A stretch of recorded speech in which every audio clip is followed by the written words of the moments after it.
Traffic police rickshaw चालकों के प्रति पैनी नजर रखती है। यातायात नियमों का पालन न करने वालों के खिलाफ मुकदमा दर्ज किया गया। 4 रास्ता पर पार्किंग कर ट्रैफिक समस्या उत्पन्न करने वालों पर केस। गलत साइड पर चलने वाले और क्षमता से ज्यादा सवारियां बैठाने वाले रिक्शा चालकों के खिलाफ भी मामले दर्ज किए गए। सूरत में 50,000 से ज्यादा रिक्शा चलते हैं। रिक्शा चालकों के उत्पीड़न से पैदा होती है यातायात समस्या। ताज़ा खबर देखने के लिए देखते स्टार न्यूज नेटवर्क। जय हिंद।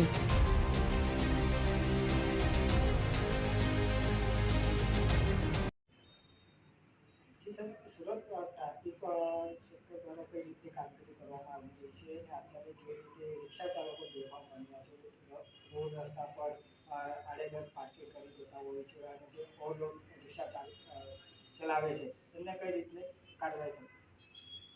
સુરત શહેરમાં ટ્રાફિક વિભાગ તરફથી જે વધુ પેસેન્જર તરીકે જે વાહન ચાલકો અથવા તો રિક્ષા ચાલકો પેસેન્જરોને લઈ જતા હોય છે, એવા રિક્ષા ચાલકો વિરુદ્ધ ટોટલ 21 કેસો કરવામાં આવેલો છે. તેમજ જ્યાં 4 રસ્તા હોય, સિગ્નલ પર જામ કરતા હોય અને એવી જગ્યાએ જે પાર્કિંગ કરી દેતા હોય છે, અવારનવાર સૂચના કરવા પણ એ લોકો પાલન નથી કરતા, તેવા રિક્ષા ચાલક વિરુદ્ધ કુલ્લે 89 કેસો કરવામાં આવેલ છે.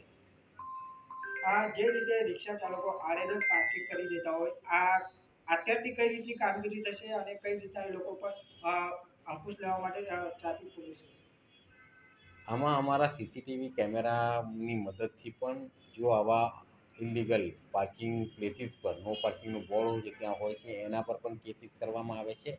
તેમજ અમે સ્પેશિયલ ડ્રાઈવ રાખી અને જે પીક અવર્સમાં આ રીતે પાર્ક કરતા હોય અને ટ્રાફિકને અવરોધરૂપ થતા હોય તેમના વિરુદ્ધ પણ અમારા પીઆઈ પીએસઆઈ મારફતે એમના ઉપર ઈ ચલણના માધ્યમથી દંડ વસૂલ કરવામાં આવે છે.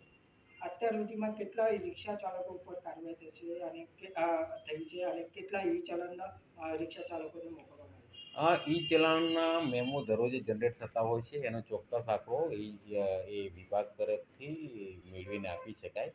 તેમ છતાં જે આજના ડીઆર છે એમાં જોતાં ટોટલ 89 એવા ઇલીગલ પાર્કિંગ હતા, એવા વાહન ચાલકો વિરુદ્ધમાં ઈ ચલણ આપવામાં આવેલ છે. વારંવાર ઈ ચલણ આપવામાં આવે છે છતાં રિક્ષા ચાલકો નહીં સુધરશે તો કઈ રીતની કાર્યવાહી થશે? એને પાછા ઈ ચલણ આપીને એના વિરુદ્ધ શિક્ષાત્મક કાર્યવાહી કરવામાં આવે.